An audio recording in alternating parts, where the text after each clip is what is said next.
In 1960, this was the fourth largest lake on Earth. Today, it is a desert, and ships are still sitting on the sand where the water used to be. Most environmental disasters happen slowly, so slowly that by the time the world notices, it is already too late. The Aral Sea did not disappear overnight. It disappeared one decision at a time, one irrigation canal, one cotton field, one government policy that prioritized profit over one of the most important bodies of water on Earth. And by the time the world noticed, the sea was already gone. What remains tells one of the most important and ignored stories in the history of human civilization. Here is how a sea the size of Ireland became a desert in less than 60 years.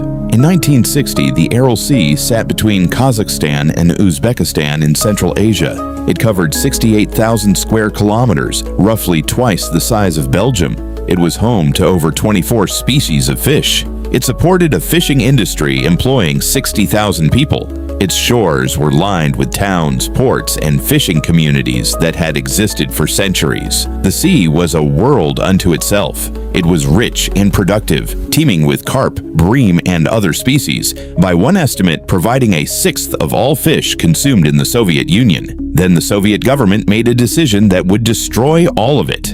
In the 1960s, Soviet officials decided to transform the Central Asian desert into one of the world's largest cotton-producing regions. To do that, they needed water. The two rivers that fed the Aral Sea, the Amu Darya and the Sir Darya, were diverted into thousands of irrigation canals stretching across Uzbekistan, Kazakhstan, and Turkmenistan. The plan worked for cotton. As recently as 1965, the Aral Sea received about 50 cubic kilometers of fresh water per year, a number that fell to zero by the early 1980s. Zero.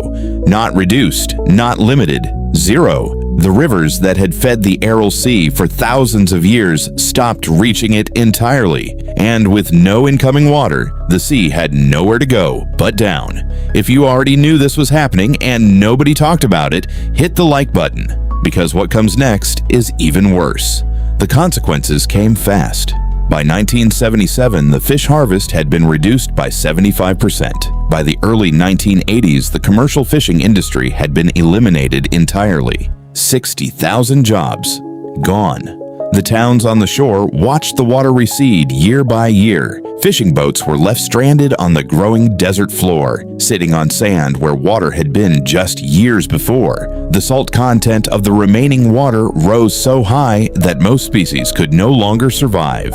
Violent sandstorms became an annual occurrence, transporting tons of salt and sand from the dried-up lakebed across hundreds of kilometers. Those salt storms carried pesticides and fertilizers from the old cotton fields, toxic chemicals that had soaked into the lakebed over decades of Soviet agriculture. Diseases like anemia, cancer, and tuberculosis rose dramatically. The incidence of typhoid fever, viral hepatitis, tuberculosis, and throat cancer became 3 times the national average in some areas. Children in the region had the highest infant mortality rate in the world in the late 1990s. The people who had lived beside the sea for generations were being poisoned by the desert it had become. By 2007, the Aral Sea had lost over 90% of its water. It had split into 4 separate lakes. The eastern lobe, the largest remaining section of the South Aral Sea, disappeared completely in 2014. Not shrank, disappeared. A body of water the size of a small country simply ceased to exist. Where the water once was, there is now a desert. The dried part of the former lakebed has turned into a salt desert called the Aralkum, covering over 4 million hectares. It is Earth's youngest desert. Ships that once sailed across one of the world's great inland seas now sit rusting in the middle of that desert, stranded miles from the nearest water. The images look impossible. As the Aral Sea has dried up, fisheries and the communities that depended on them collapsed. The regional climate changed permanently. Winter temperatures dropped by an average of 2 degrees Celsius, while summer temperatures rose by 2. The growing season shortened. Extreme weather events increased. The dust storms from the Aralkum reached the Tian Shan and Pamir Mountains, causing glaciers to melt faster, The same glaciers that feed the rivers that could restore the sea. A catastrophe feeding a catastrophe. If this story made you want to do something, start by subscribing to this channel, because the next part of this story is the one that gives a small amount of hope. Not all of the Aral Sea is gone. In 2005, Kazakhstan built the Kokaral Dam, a structure separating the North Aral Sea from the disappearing south. The dam trapped water in the northern section and prevented it from draining south. The result was remarkable. In 2025, the total volume of water in the North Aral increased by 42% and reached 27 billion cubic meters. This helped to decrease the salinity level by 4 times and reclaim 870 square kilometers of previously dried up seabed. Fish returned. Environmentalists reintroduced fish so successfully that the annual catch reached 8,000 tons, reviving the fishing industry and boosting local economic development. At the end of 2025, the area of greened surfaces was 1.1 million hectares in Kazakhstan and 1.8 million hectares in Uzbekistan. The North Aral Sea is coming back, but only the north.